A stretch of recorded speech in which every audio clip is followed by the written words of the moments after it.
Whimsy and I have left the bikes that are over there because they are infested with some sort of wasp. I don't know what happened and where they came from, but all of a sudden when Greg took his Tillamook's from the ground, put one on his bike, he squeezed one, he like it was on his arm, and then he pushed it down and he got stung, and then all of a sudden they all came out, and now they're surrounding our bikes. They're getting Whimsy too, so we've walked away.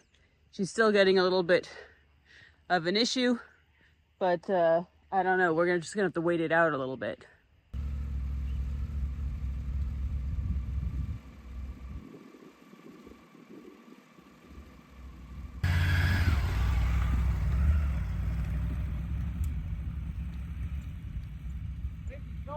Come!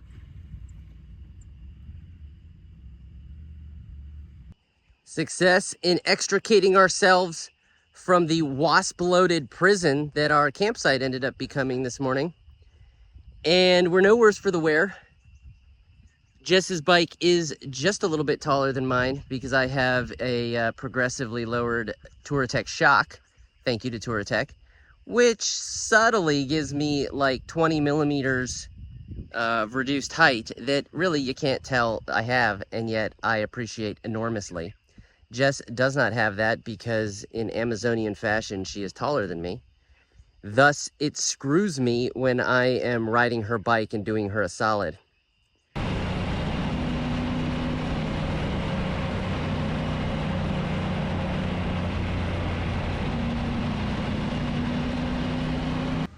This bustling metropolis is the primary town in this kind of corner of Peru, Puerto Maldonado. It is, as we've been told by some riders coming through, the only place with hotels between here and the border, or at least they meant the only place with decent hotels, because we all have a different kind of category of what's decent. And that is an interesting topic of the last couple of days. So ever since we got onto this highway, basically east of Cusco, we have, for the first time pretty much ever, been running into other riders. It is totally bizarre because we just never ever see other riders, and now we are nonstop seeing other riders. But here's the key. These are Argentine and mostly Brazilian riders. So this must be some very popular route from Brazil, Peru. Like, we thought this was absolutely going to be a backwater, and in certain senses it kind of is in the best possible way. But when it comes to Brazilian moto travelers, this is like the thoroughfare.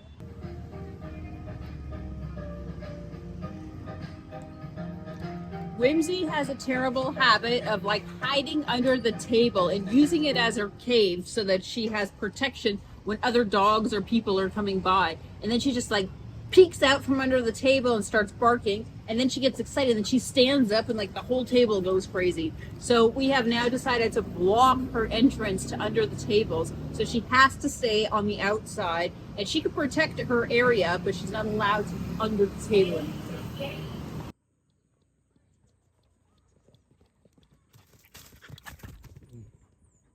Whimsy, come. Come. Whimsy, sit.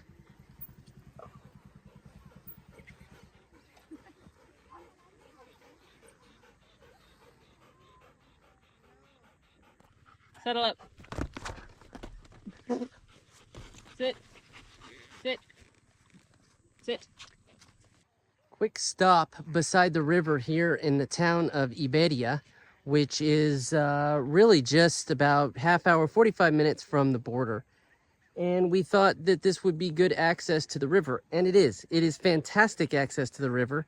People are enjoying it, they're swimming, and somehow it seems like only we are getting absolutely shitstormed and cluster wasped by these gnats and their biters. These are like fucking awful guys, and they've got a vengeance, and it seems like we're the only ones that are being harassed. So I don't know if this is like an anti-foreigner thing, or we're not wearing the right kind of gnat protection, but we're getting the fuck out of here because this is no way to live.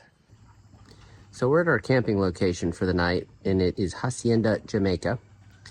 And it's basically like a day use kind of, they've got like a bit of a pond here, they've got a pool, they've got a restaurant, and they've got some land and area, but there's like at night it closes down. They have allowed us to stay because I asked pretty please. And so we've got ourselves a little bit of a kind of palapa house at the far edge because that's where we like to be. And the kitchen was still open. And when you're not camping, like wild camping, then you don't need to pretend like it and still make your own fire and cook your own food like, you know, a barbarian. You can use the restaurant. You're allowed. And so that's what we're doing, and having a Coca-Cola. And the wonders never cease because the two beers that they offer here, in addition to the Cusqueña, which is the local beer of Cusco, Peru, the two beers are Brazilian, Skull, and Antarctica. Whimsy. So far as I know, Brazil has nothing to do with Antarctica. And far as I know, it's got nothing to do with the Vikings. I don't think Leif Erikson ever made it to Brazil. Whimsy. But I guess names are names, and we're all free to kind of choose them and use them and misapply them as we care to.